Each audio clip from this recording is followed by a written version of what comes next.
Assalamualaikum warahmatullahi wabarakatuh. Alhamdulillah wa syukurillah. Salatu wassalamu ala Rasulillah wa ala alihi wa sahbihi wa mawala. Asyhadu an la ilaha illallah wahdahu la syarika lah. Wa asyhadu anna Muhammadan abduhu wa rasuluh la nabiyya ba'da. Allahumma shalli ala sayyidina Muhammad wa ala alihi wa sahbihi wasallam. Baik, kami dari kelompok 5 yang ingin mempresentasikan hasil kerja kelompok kami, yaitu tugas ujian akhir semester mata kuliah statistika yang terhormat dosen pengampu Ibu Winnie Dian Safitri MSI. Sebelum memasuki hasil presentasi kelompok kami, alangkah baiknya kami memperkenalkan kinerja dari rekan-rekan saya, yang itu yang pertama ada Al-Qaidar Ali, Fauzani Salsabila, Ismi Salam, M. Khairul Lutfi, dan Nopal Afandi. Baik, di layar depan kita ini sudah ada yaitu tentang korelasi 3 variabel, yang mana itu yang di pertama itu ada kompetensi, ada motivasi, dan kinerja.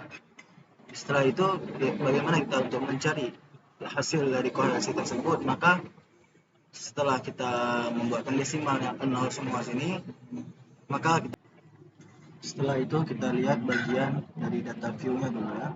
Bahwasanya di kompetensi ada nilai 75, 60, 65, 75, 65, 80, 75, 80, 65, 80, 60, 55. Motivasi ada 75, 70, 70, 80, 75, 80, 85, 88, 75, 75, 65,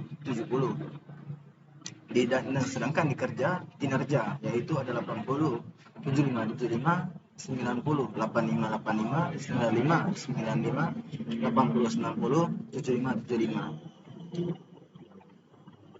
Angka yang kita buka analyze. Dari analyze ini maka kita lihat dulu di bagian correlate dan kita tekan di bagian bivariate. Setelah muncul kayak gini, maka dari yang kotak sebelah kiri kita pindahkan kotak sebelah kanan dengan correlation coefficient-nya percent, test of significance to Taylor, dan flag significant correlation itu dicontreng. Maka setelah dibuat kayak itu, kita tekan OK, dan begini hasil dari semua korelasi dalam 3 variabel. Selanjutnya kita masuk dalam penjelasan, yaitu dasar urusan dalam analisis korelasi bivariate percent. Yang pertama, berdasarkan nilai signifikansi sigma to mean Taylor, yaitu titik 2, jika nilai sigma lebih kecil 0,05, maka terdapat korelasi antar variabel yang menghubungkan. Sebaliknya, jika nilai sigma lebih besar daripada 0,05, maka tidak terdapat korelasi. Yang 2, berdasarkan nilai R hitung atau percent correlation, jika nilai R hitung lebih besar daripada R tabel, maka ada antar korelasi antar variabel. Sebaliknya, jika nilai R hitung lebih besar daripada R tabel, maka artinya tidak ada korelasi antar variabel. Yang ketiga, berdasarkan tanda bintang yang diberikan SPSS yang dalam bentuk SPS tadi, jika terdapat tanda bintang atau 2 bintang pada nilai percent correlation, maka antara variabel yang dianalisis terjadi korelasi. Sebaliknya, jika tidak terdapat tanda bintang pada nilai percent correlation, maka antara variabel yang dianalisis untuk tidak terjadi korelasi. Baik, di sini sudah ada bentuk korelasinya. Maka intervensi analisis correlation bivariate percent, yaitu yang pertama ialah berdasarkan nilai signifikan sigma. Dari tabel output di atas diketahui nilai sigma antara kompetensi dan kinerja adalah sebesar 0,02 lebih kecil daripada 0,05, yang berarti terdapat korelasi yang disignifikan antara variabel kompetensi dan kinerja.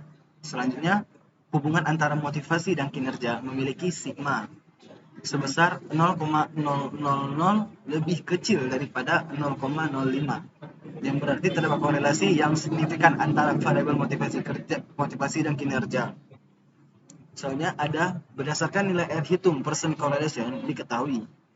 Nilai R hitung untuk hubungan kompetensi dan kinerja adalah sebesar 0,796, lebih besar R tabel daripada R tabel yang bernilai 0,576. Maka dapat disimpulkan bahwa ada hubungan atau korelasi antara variabel kompetensi dengan variabel kerja. Selanjutnya, diketahui nilai R hitung untuk hubungan motivasi dan kinerja adalah sebesar 0,908, lebih besar daripada R tabel 0,576. Maka dapat disimpulkan bahwa ada hubungan korelasi antara variabel motivasi dan variabel kinerja. Karena R hitung dalam analisis ini bersifat positif, maka artinya hubungan antara kedua variabel tersebut bersifat positif. Atau dengan kata lain, semakin meningkatnya kompetensi dan motivasi, maka akan meningkat pula kinerja. Selanjutnya itu ada distribusi nilai R tabel yang berarti sudah dalam posisi 5% dan 1% sini. Bisa dilihat berdasarkan tanda bintang SPSS dari output di atas diketahui bahwa nilai percent correlation antara masing-masing variabel yang dihubungkan mempunyai dua tanda bintang. Ini berarti terdapat korelasi antara variabel yang dihubungkan dengan tarif signifikan 5%. Mungkin ini penjelasan dari korelasi tiga variabel. Maka kita lanjut ke yang selanjutnya. Baiklah, saya akan melanjutkan materi yang kedua dengan judul regresi tiga variabel. Pada kesempatan kali ini kami akan melakukan analisis regresi linear berganda, yang mana analisis regresi linear berganda ini bertujuan untuk mengetahui arah dan seberapa besar pengaruh variabel independen terhadap variabel dependen. Baiklah, langsung saja. Di sini kita menuliskan pada kolom yang satu motivasi, kolom kedua ada minat, dan ketiga prestasi dengan label motivasi X1, minat X2, dan prestasi Y. Selanjutnya kita beralih ke data view. Pada kolom motivasi dituliskan angka sebanyak sebesar 25, 60, 65, 75, 65, 80, 75, 80, 65, 80, 60, 67. Sedangkan pada minat ada angka sebesar 75, 70, 70, 80, 75, 40, 85, 88, 75, 75, 65, 70. Sedangkan di prestasi ada 80, 75, 75, 90, 85, 85, 95, 95, 80, 90, 75, 75. Selanjutnya kita mengklik tulisan analyze, kemudian ke regression dan klik linear. Selanjutnya pada prestasi dipindahkan ke dependen. Sedangkan motivasi X1 dipindahkan ke independen dan minat X2 dipindahkan ke independen. Selanjutnya metodenya enter dan statistiknya estimate model fit. Kemudian continue, klik OK. Lalu keluarlah hasilnya seperti ini.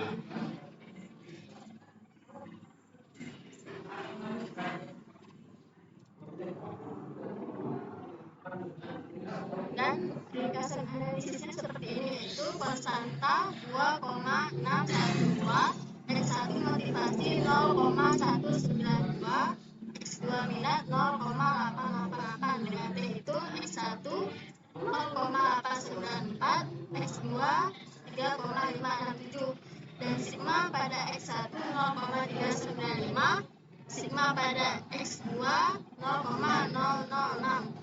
Dengan F hitung yang sudah tertera pada tabel tadi sebesar 23,450 dan R square-nya 0,839. Pada kali ini kita menggunakan rumus regresi linear berganda dengan rumus Y sama dengan A, yaitu konstanta, ditambah B1 X1 ditambah B2 X2. A konstanta seperti yang di tabel tadi 2,612. Jadi dimasukkan di sini 2,612 dan B1 X1 yaitu 0,839 0,192 dimasukkan ke dalam rumus, jadinya 0,192 ditambah B2X2 itu dilihat dari X2 minat 0,888, sehingga dijumlahkan semua mendapatkan hasil 3,692. Selanjutnya kita akan membaca hasil regresi SPSS. Pertama, kita melakukan uji F. Uji F dalam model regresi dilakukan untuk mengetahui apakah semua variabel bebas secara simultan atau bersama-sama mempengaruhi variabel terikat. Dalam bahasa lain, untuk mengetahui apakah berpengaruh signifikan atau tidak. Misalnya, untuk menguji hipotesis ini, yang pertama ada H0, yaitu variabel motivasi dan minat secara simultan tidak berpengaruh signifikan terhadap prestasi karyawan. Sedangkan H1 yaitu variabel motivasi dan minat secara simultan berpengaruh signifikan terhadap prestasi karyawan. Umumnya ada dua cara untuk menjawab hipotesis simultan tersebut, yaitu yang pertama membandingkan sig dengan alfa penelitian, atau yang kedua membandingkan F hitung dengan F tabel. Bila kita menggunakan langkah yang pertama, yaitu dalam contoh ini saya menggunakan sig versus alfa penelitian dengan alfa penelitian sebesar 0,05 atau 5%. Dasar pengambilan keputusannya yaitu jika sig lebih besar daripada alfa penelitian, maka terima H0 atau tidak signifikan. Sedangkan jika sig lebih kecil daripada alfa penelitian, maka tolak H0 yaitu signifikan. Kemudian untuk menguji hipotesis simultan ini, silahkan fokus pada kolom sig dalam tabel ANOVA seperti gambar berikut, yaitu di sini di akhir. Signya 0,000. Lihat hasilnya, yaitu sig 0,000 berarti lebih kecil daripada 0,05, artinya tolak H0. Dalam kata lain, variabel motivasi dan minat secara simultan berpengaruh signifikan terhadap prestasi karyawan. Selanjutnya, kita menggunakan langkah yang kedua, yaitu menggunakan T hitung versus T tabel. Yang pertama, jika T hitung lebih kecil daripada T tabel, maka terima H0 atau tidak signifikan. Sedangkan yang kedua, jika T hitung lebih besar daripada T tabel, maka tolak H0 atau signifikan. Kita bisa lihat T hitung dalam tabel di bawah ini.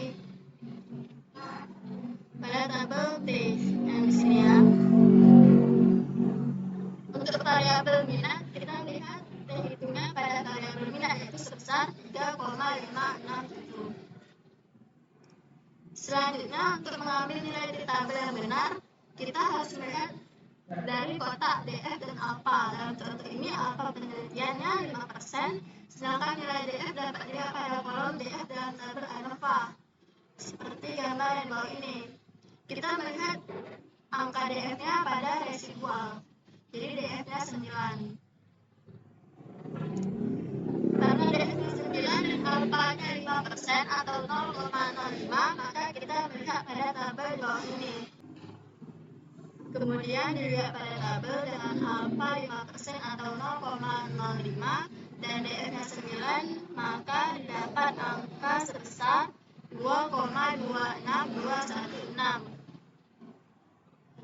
Dikarenakan T hitungnya tadi 3,567 dan T tabelnya 2,26216, maka dapat T hitung lebih besar daripada T tabel, artinya tolak H0. Dengan kata lain, minat secara parsial berpengaruh signifikan terhadap prestasi karyawan. Sekian penyampaian materi dari saya.